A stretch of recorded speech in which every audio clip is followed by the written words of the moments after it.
इसके लेखक हैं जैनेंद्र कुमार जी। पाठ शुरू करने से पहले लेखक का परिचय भी हमें हो जाए, लेखक के बारे में भी हमें जान लेना चाहिए।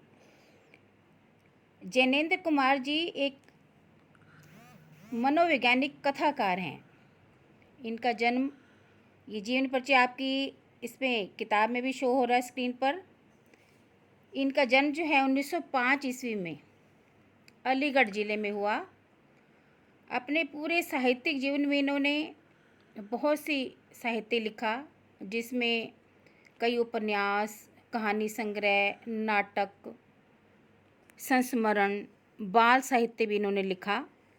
अपने इन कृतियों के कारण कई पुरस्कार भी उन्हें मिले। शुरू में जो इनका जैनेंद्र नाम था, पहले शुरू जो इनका मूल नाम था वह है आनंदीलाल। जो जैनेंद्र नाम है इनके मामा जी ने, क्योंकि ये जैन दर्शन, इन्होंने जैन जो धर्म था वो अपना लिया था, तो इनके मामा ने इनका नाम जैनेंद्र कुमार रख दिया। तो अपनी इन कृतियों के कारण 1936 में एक हंस पत्रिका का इन्होंने जो संपादन किया, एक विशेष जो चर्चित पत्रिका इनकी रही है, और 1990 में इनकी मृत्यु हो गई।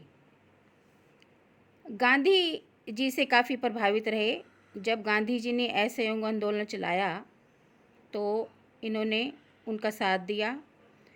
देशभक्ति की भावना से परिपूर्ण होकर उनका साथ दिया। एक कथाकार होने के साथ साथ ये, बेटे अपनी ऑडियो आप बंद कर देंगे, अभी डिस्टर्बेंस हो रही है पीछे। कथाकार होने के साथ साथ इनकी पहचान जो है एक गंभीर चिंतक के रूप में भी रही है। ये जो बाजार दर्शन है, ये इनकी एक निबंध है, विचारात्मक निबंध है, जिसमें इन्होंने उपभोक्तावाद और बाजार दर्शन को समझाने का प्रयास किया है। लेखक ने इस निबंध में अपने कई मित्रों, परिचितों के माध्यम से हमें ये बताने का प्रयास किया है कि जो बाज़ार है, हमें नाम से ये लग रहा है कि बाज़ार दर्शन, यानी कि बाज़ार के बारे में बात हो रही है यहाँ। जो बाज़ार है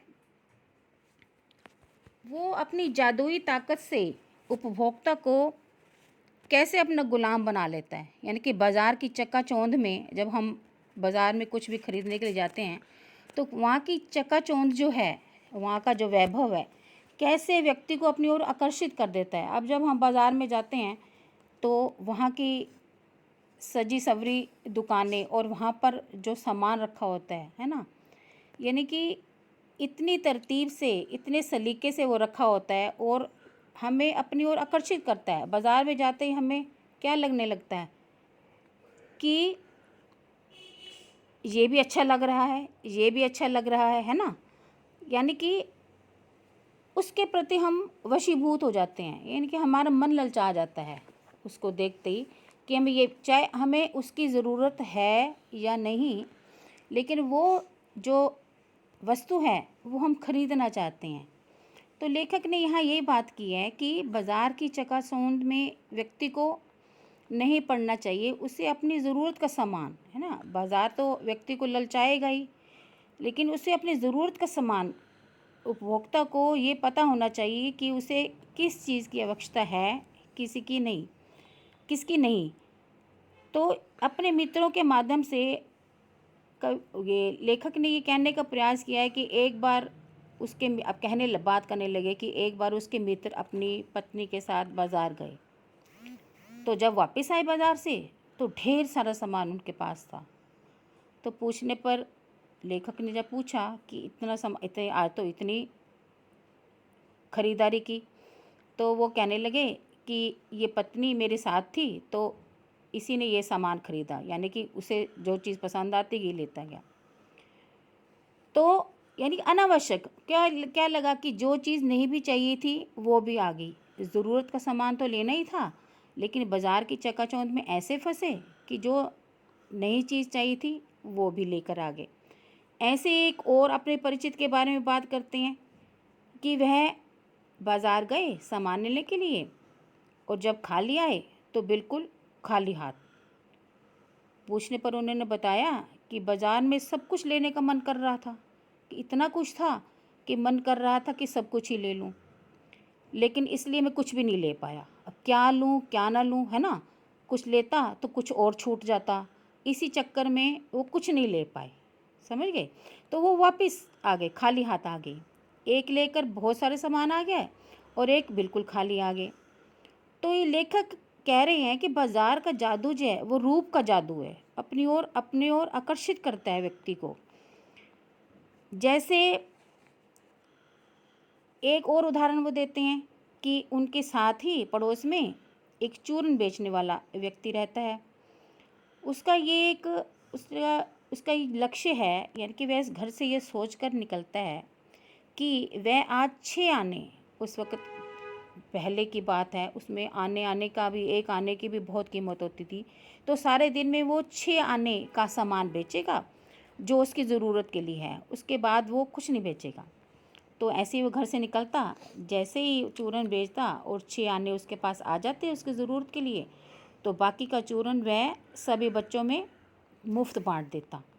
यानी कि उसने अपने आप को एक एक मन को जो है उसने ये सोच रखा था कि इससे अधिक की मुझे आवश्यकता नहीं, तो वो मुझे नहीं चाहिए।